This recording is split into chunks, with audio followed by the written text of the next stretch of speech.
ताज्या घडामोडी पाहण्यासाठी RRCच्या YouTube चॅनलला लाईक करा, सबस्क्राइब करा, सोबतच बेल आयकॉनला क्लिक करा।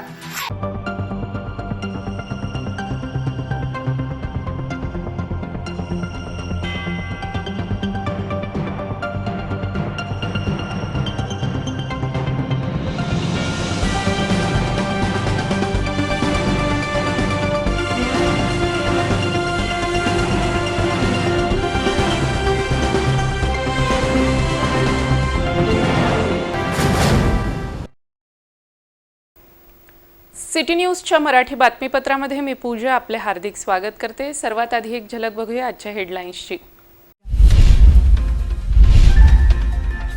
लग्नाचे आमिष देऊन शोषण करणाऱ्या नराधम प्रशिक्षकाला अटक।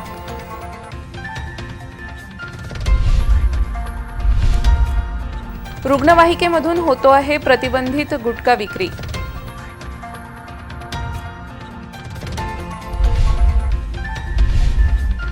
महापालिका बनली कंत्राट वाटप केंद्र।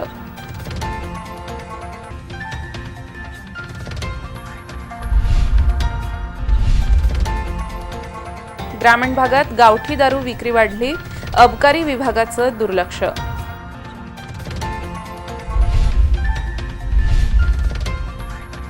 75 वर्षीय वृद्धाने भंगारातून बनविली ई-सायकल।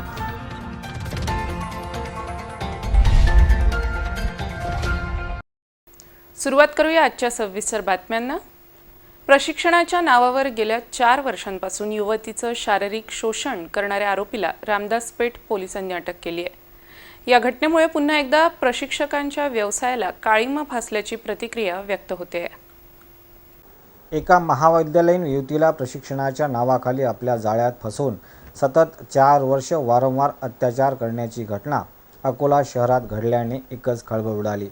रामदास पेठ पोलीस स्टेशन अंतर्गत येणाऱ्या रामदास पेठ येथील प्रशिक्षण केंद्र चालवत असलेल्या व हरिहरपेठ येथे राहणाऱ्या अमित जाधव या आरोपीचे रामदास पेठ येथे प्रशिक्षण केंद्र आहे। याच ठिकाणी अकोला येथील विज्ञान शाखेत शिकणाऱ्या युवतीची ओळख आरोपीसोबत झाली। त्यानंतर या प्रशिक्षणार्थी आरोपीने सदर युवतीस प्रेमाच्या जाळ्यात ओढून सलग 4 वर्ष विविध ठिकाणी पीडितेवर अत्याचार केल्याची तक्रार सदर युवतीने रामदासपेठ पोलीस स्टेशन येथे दाखल केली। रामदासपेठ पोलीस स्टेशनचे प्रभारी ठाणेदार विलास पाटील यांनी त्वरित आपल्या पथकाला पाचारण करून सदर आरोपीस अटक केली।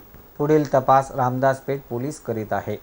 आज दिनांक 4/8/21 रोजी पोलीस स्टेशन रामदासपेठ जिल्हा अकोला येथे एक कुमारी हिने तक्रार दिली की ती विद्यार्थी आहे।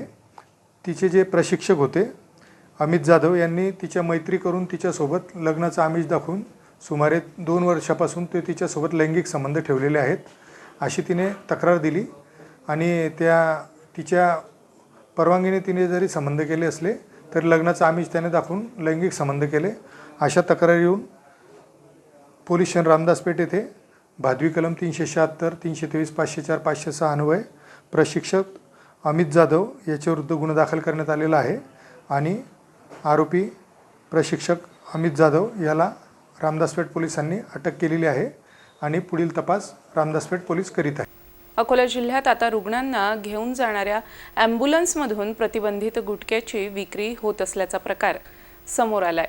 खुलेआम होणाऱ्या या गुटखा विक्रीवर संबंधित विभाग कारवाई करेल का असा प्रश्न सर्वसामान्यांमधून होतोय। सर्वसाधारणपणे रुग्णवाहिकेचा वापर रुग्णांना घेऊन जाण्यासाठी केला जातो, परंतु याच रुग्णवाहिकेमधून जर प्रतिबंधित गुटखा विक्री होत असेल तर याला आपण काय म्हणणार?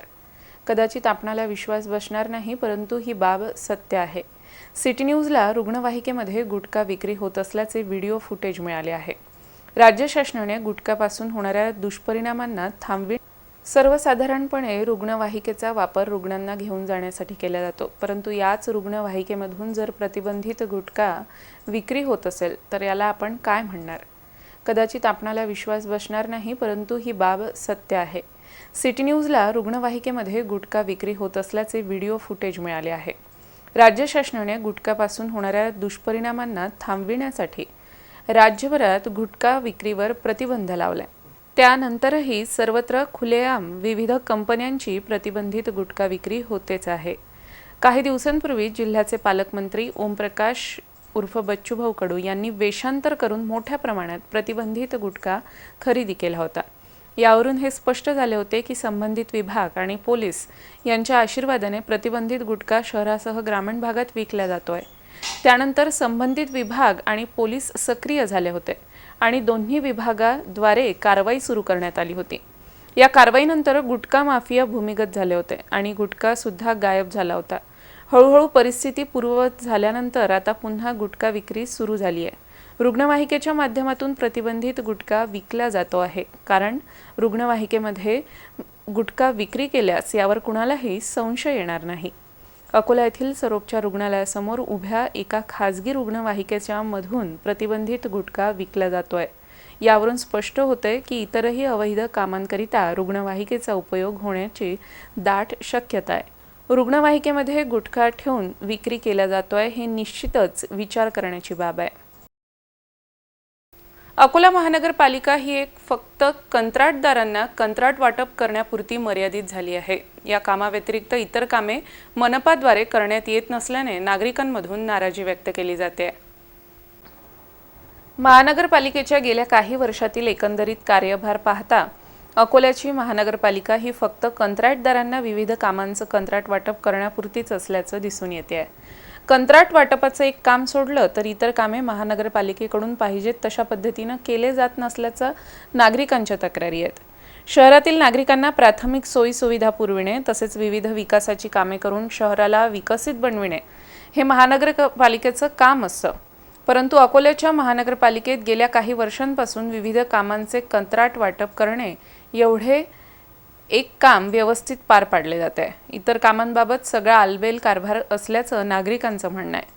महानगरपालिका अस्तित्वात येऊन 20 वर्ष झाली, पण अजूनही शहराचा विकास पाहिजे त्या प्रमाणात झालेला नाही. राज्यातील काही नगरपालिका असलेल्या शहरांचा विकाससुद्धा अकोल्यापेक्षा जास्त चांगला झालेला आहे. पण अकोल्यात महानगरपालिका असूनही साध्या नगर परिषदे इतका सुद्धा शहराचा विकास होऊ शकला नाही.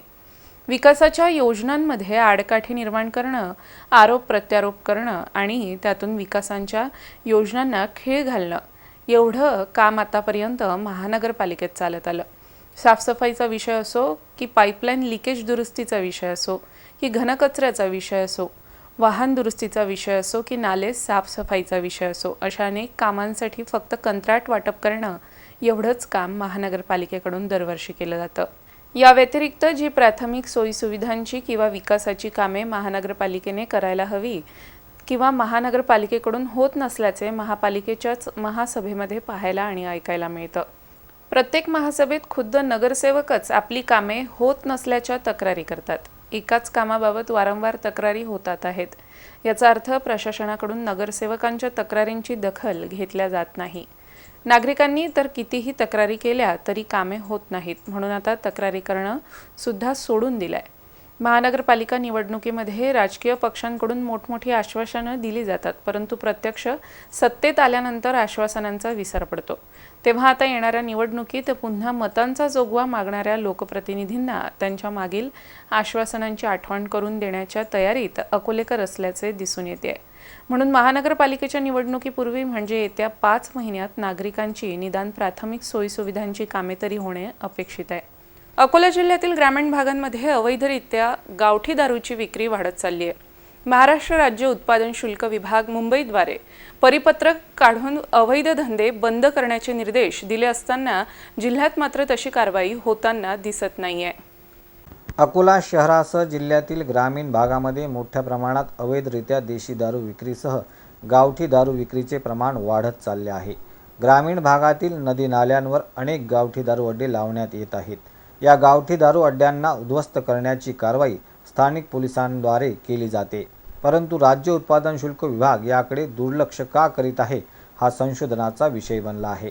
गेल्या काही दिवसांपासून ग्रामीण भागातील गावठी दारू अड्ड्यांवर पोलिसांची कारवाई सुरू आहे, परंतु राज्य उत्पादन शुल्क विभागाने एकही कारवाई केल्याचे ऐकवत नाही.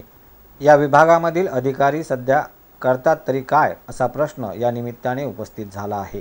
कोरोना महामारी काळातील लॉकडाऊनमध्ये ग्रामीण भागात गावठी दारू विक्री सर्वाधिक वाढली होती. या काळात राज्य उत्पादन शुल्क विभाग कुंभकर्णी झोप घेत होता. लॉकडाऊनच्या काळामध्ये अवैध दारू विक्रीचे प्रमाण सुद्धा वाढलेले होते. जादा दरात दारू विक्री शहरासह ग्रामीण भागात करण्यात येत होती। बंदच्या काळात ही दारू आली कुठून याचा साधा शोधही राज्य उत्पादन शुल्क विभागाच्या अधिकाऱ्यांनी घेतला नाही। एकंदरीत राज्य शासनाला अधिक महसूल देणाऱ्या या विभागाद्वारे हलगर्जीपणा केला जात आहे। याकडे गंभीरतेने लक्ष देऊन जिल्हाधिकाऱ्यांनी समज देण्याची वेळ आली आहे। आयुक्त महाराष्ट्र राज्य उत्पादन शुल्क विभाग याने 19 जुलै रोजी परिपत्रक काढून यामध्ये ज्या जिल्ह्यात असे अवैध दारू विक्री, गावठी दारू विक्री होत असेल आणि त्यावर जर पोलीस कारवाई करून गुन्हा दाखल करत असतील तर त्यामध्ये राज्य उत्पादन शुल्क विभागाच्या अधिकाऱ्यांना जबाबदार धरून त्यांच्यावर कठोर कारवाईचे निर्देश दिले आहेत। यासोबतच भरारी पथकांची नेमणूक करण्याचे निर्देशही महाराष्ट्र राज्य उत्पादन शुल्क आयुक्तांनी या पत्राद्वारे दिले होते। अकोला जिल्ह्यात मात्र याची अद्यापपर्यंत अंमलबजावणी झाली किंवा नाही हा संशोधनाचा विषय बनला आहे। वाशिम येथील रहिवासी 75 वर्षीय वृद्धाने भंगाराचे साहित्य गोळा करीत त्यामधून ई-सायकलची निर्मिती केली। या वयात सुद्धा त्यांच्या या आगळ्यावेगळ्या कार्यामुळे सर्वच स्तरातून त्यांचं अभिनंदन होते। प्रदूषण मुक्त ई-सायकल कौतुकाचा विषय बनली आहे। असे म्हटले जाते की जर एखादे काम हातात घेतले आणि ते पूर्ण करण्यासाठी जिद्दीने काम केले तर त्याला वयाचंही बंधन राहत नाही। असंच एक काम वाशिम शहरातील सिद्धेश्वर पाठक या 75 वर्षीय वृद्धाने करून दाखविले। वयोवृद्ध असताना सुद्धा सायकलचा एक आगळावेगळा फंडा त्यांनी तयार केलाय। ई-सायकल हा त्यांचा एक वेगळा फंडा आहे। त्यांच्या या कार्याची सर्वच स्तरातून प्रशंसा होते आहे। वाशिम शहरातील सिव्हिल लाईन परिसरात राहणारे सिद्धेश्वर पाठक यांचे वय 75 वर्ष असले तरी त्यांनी जिद्द आणि चिकाटी कायम ठेवली। वाढत्या वयामुळे त्यांना सायकल चालविणं कठीण झालं होतं। यासोबतच सायकलचे वजनही सांभाळता येत नव्हतं। दुसरीकडे पेट्रोलचे वाढते भाव पाहता या समस्येचे निराकरण करण्यासाठी त्यांनी ई-सायकल बनवण्याचा निर्णय घेतला। सिद्धेश्वर यांचे लहान भाऊ टीव्ही मेकॅनिकलचे काम करतात तर दुसरीकडे त्यांचा मुलगा कम्प्युटर रिपेअरिंगचं काम करतो। त्यांनी भावाच्या दुकानात पडलेल्या भंगारातून काही वस्तू जमा केल्या तर मुलाच्या दुकानातून बॅटरी आणि इतर साहित्य जमा केलं आणि यातूनच त्यांनी ई-सायकल तयार केली। ही सायकल तयार करण्यासाठी त्यांना 7,000 रुपयांचे साहित्य लागले। एकंदरीत नवीन ई-सायकल तयार करायची असेल तर आता जवळपास 18,000 रुपये खर्च येऊ शकतो असे सिद्धेश्वर यांनी सांगितले।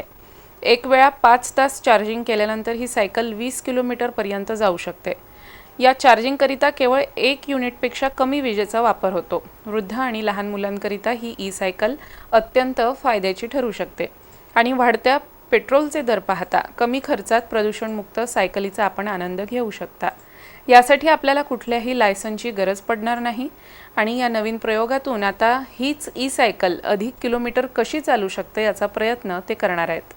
यासोबतच ही ई-सायकल कमी खर्चात कशी तयार होईल यावर भर दिला जाईल अशी माहिती सिद्धेश्वर पाठक यांनी सिटी न्यूजशी बोलताना दिली आहे। ये जो साइकिल है ये मेरे पिताजी ने बनाने वाली है और ये हम लोगों ने कुछ मटेरियल स्क्रैप का और कुछ एक मोटर हमने मार्केट से लेकर बुला के बनाने वाली है। तो ये जो बाकी मटेरियल है ये स्क्रैप का है। हमारे घर में केबल्स वगैरह जो पड़ी थी, बैटरीज पड़ी थी, तो ये साइकिल फिर इसमें बनाई है और कुछ कटिंग वेल्डिंग करके उसके स्पेयर्स बना के हम लोगों ने उसको ज्वाइन करेंगे। और ये भी जो साइकिल है हमारे घर के कुछ छोटे बच्चे भी यूज़ करते, चलाने के लिए सेफ़ है। भाई साइकिल चलाने में मेहनत नहीं हो पा रही थी तो भाई उसके लिए कुछ मोटर लगाया या कुछ ऐसा करो, तो वो दिमाग में बात ये करके बाज़ार से एक मोटर उपलब्ध कर ली हमने और घर में जो बैटरियाँ थी और वायरिंग था उसका उपयोग करके साइकिल तैयार कर दी। तो साइकिल अभी अच्छी चल रही है, सक्सेस हो गई है। आधा यूनिट में कम से कम 15 किलोमीटर चलती है। 5 रुपये के खर्चे में 15 किलोमीटर इजीली चल जाती है और गांव में घूमने के लिए बहुत सुरक्षित है और पोल्यूशन के हिसाब से पोल्यूशन भी होता नहीं है। छोटे बच्चे भी उसको चला सकते हैं। ब्रेक लगाने से मोटर का करंट बंद हो जाता है, ब्रेक लग जाते हैं तो एक्सीडेंट का कोई डर नहीं है। तो उस हिसाब से मैं भी गांव में रोज़ काम करने के लिए कभी बैंक में जाना हो, पोस्ट ऑफिस में जाना हो, बाज़ार में जाना हो तो 10-15 किलोमीटर रोज़ डेली घूमता हूँ। अकोला शहराला पाणी पुरवठा करणाऱ्या महान येथील जलशुद्धीकरण व्यवस्थेमध्ये तांत्रिक बिघाड झाल्याने अकोला शहराचा पाणी पुरवठा पुन्हा एकदा विस्कळीत झालाय। ऐन पावसाळ्यात कृत्रिम पाणी टंचाईचा सामना नागरिकांना करावा लागणार आहे। जेमतेम महिन्याभराच्या काळात 2 वेळा विस्कळीत पाणीपुरवठ्याच्या संकटाला तोंड देण्याची वेळ अकोलेकरांवर आली. गेल्या महिन्यातच महाड येथील जलशुद्धीकरण केंद्राच्या काही कामानिमित्त पाणीपुरवठा विस्कळीत झाला होता. आता पुन्हा एकदा काही दिवसातच महाड जलशुद्धीकरण केंद्र येथील यंत्रणेमध्ये बिघाड झाल्याने शहराचा पाणीपुरवठा विस्कळीत झाला आहे. हा बिघाड दुरुस्त करण्याचे प्रयत्न तातडीने केल्या जात आहे. दुरुस्ती होईपर्यंत पाणीपुरवठा होऊ शकणार नसल्याने अकोलेकरांचा पिण्याच्या पाण्याचा पुरवठा 1 किंवा 2 दिवस पुढे ढकलण्यात आला आहे. वारंवार अशा प्रकारचे बिघाड होऊ नये यासाठी महानगरपालिकेने विशेष खबरदारी घ्यावी असे अकोलेकर यांचे मत आहे. पावसाळ्याचे दिवस असल्याने पिण्यासाठी शुद्ध पाणी मिळणे आवश्यक आहे. पिण्याच्या पाण्यासारखा अत्यंत महत्त्वाच्या सुविधेकडे महापालिकेने गांभीर्याने पाहावे असेही नागरिकांचे म्हणणे आहे. सेवानिवृत्ती म्हणजे कर्तव्यपूर्ती. जीवनाचा एक महत्त्वाचा अध्याय पूर्ण करून नव्या अध्यायाचा प्रारंभ, अशा या सेवानिवृत्तीनिमित्त विलासराव हागे यांचा सपत्नीक सत्कार समारंभ नुकताच पार पडला. कारंजा रमजानपूर येथील 33 केवी उपकेंद्र यंत्रचालक पदावर असलेले विलासराव गुलाबराव हागे यांचा सपत्नीक सेवानिवृत्त सत्कार समारंभ 31 जुलैला कसुरा कळंबा इथे सहाय्यक अभियंता अविनाश पाटील साहेब यांच्या अध्यक्षतेखाली संपन्न झाला. या कार्यक्रमाचे सूत्रसंचालन सतीशराव जायले यंत्रचालक कसुरा कळंबा यांनी केले. कार्यकारी अभियंता प्रतिनिधी सावंगजी तसेच लोडम पाटील अकोला, भानुदास वाडेकर यंत्रचालक वाडेगाव यांनी शाल श्रीफळ देऊन त्यांचा सत्कार केला. तसेच यंत्रचालक कारंजा बायवार, यंत्रचालक कारंजा रमजानपूर यांची भाषणे झाली. कार्यक्रमाला उपस्थित कारंजा रमजानपूर येथील मयूर खोटे, सचिन ठाकरे, बबनराव वानखडे, सौ नंदा इंगळे, कुमारी कल्याणी चक्रनारायण, मनीष पाटील लोड, चव्हाण बाझाडे, मनोज थारकर, सुभाष खेळकर उपस्थित होते. सहाय्यक अभियंता यांच्या हस्ते श्रीफळ श्री गजानन महाराज यांची प्रतिमा देऊन सत्कार करून निरोप समारंभ संपन्न झाला. सत्कारमूर्ती यांनी सर्वांचे आभार मानले. तसेच विलासरावांच्या कुटुंबियांनी सुद्धा यांच्या कर्तव्यपूर्तीचा हा क्षण साजरा केला. मराठी संस्कृतीनुसार शेगाव इथे राहत्या घरी सुद्धा रोकडी या नगरातील रहिवासी जगन्नाथ कडाळे आणि सौ संगीता काळे यांच्या उपस्थितीत कार्यक्रम संपन्न झाला.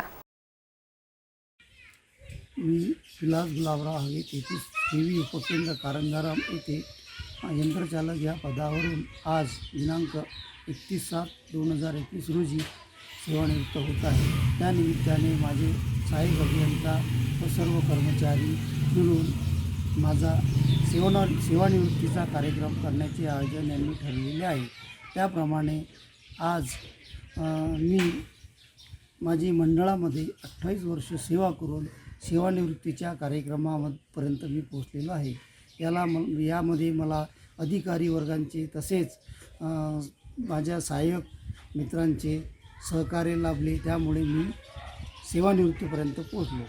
तरी भविष्यात मला किंवा तुम्हाला किंवा कंपनीला काही माझी आवश्यकता भासल्यास आपण मला कधीही बोलवू शकता. मी आपणास सहकार्य करण्यास तयार आहे.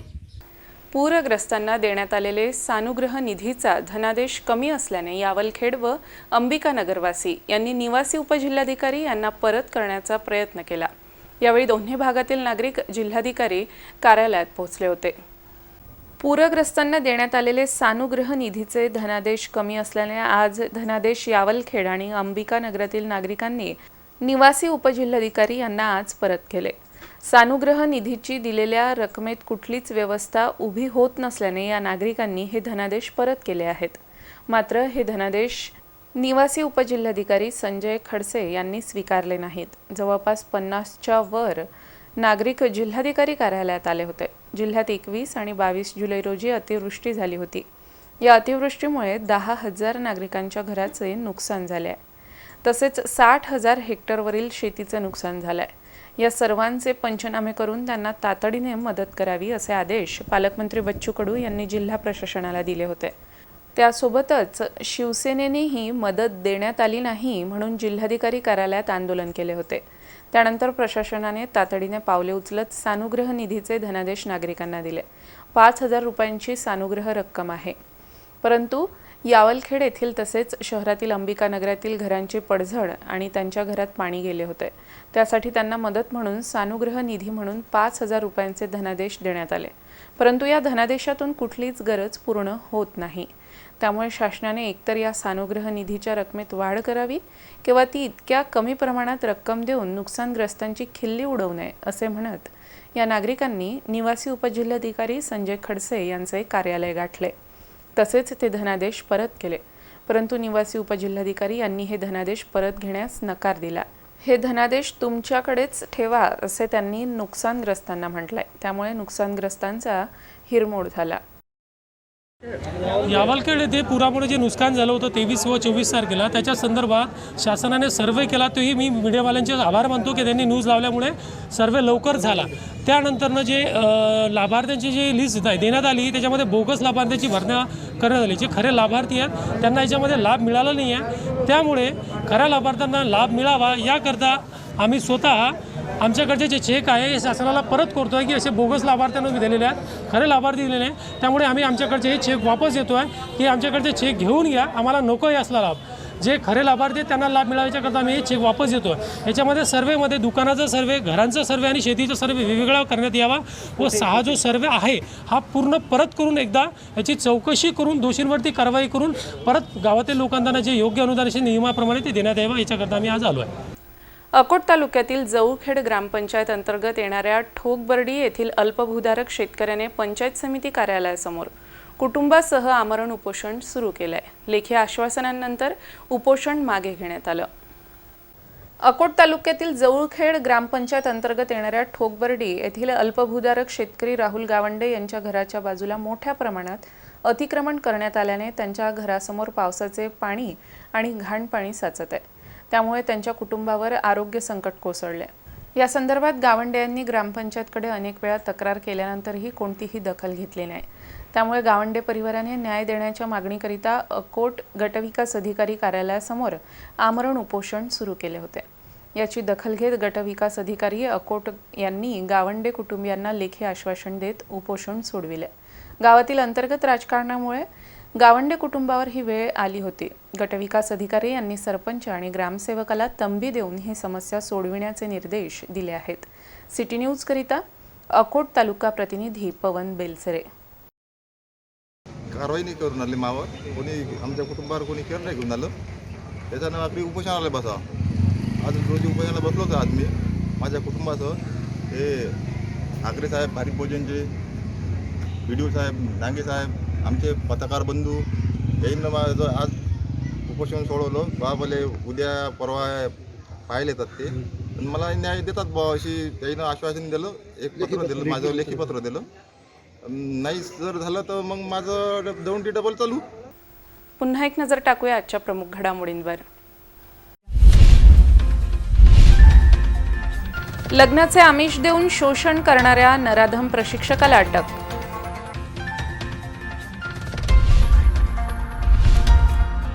रुग्णवाहिकेमधून होतो आहे प्रतिबंधित गुटखा विक्री.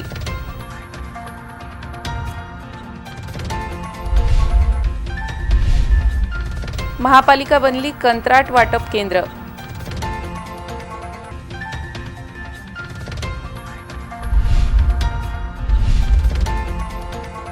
ग्रामीण भागात गावठी दारू विक्री वाढली, अबकारी विभागाचं दुर्लक्ष.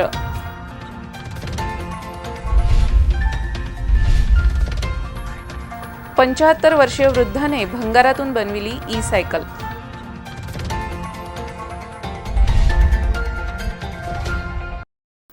इथे आजचे बातमीपत्र संपवित आहोत. पुन्हा भेटूया शहर आणि परिसरातील ताज्या घडामोडी व अधिक माहितीसह.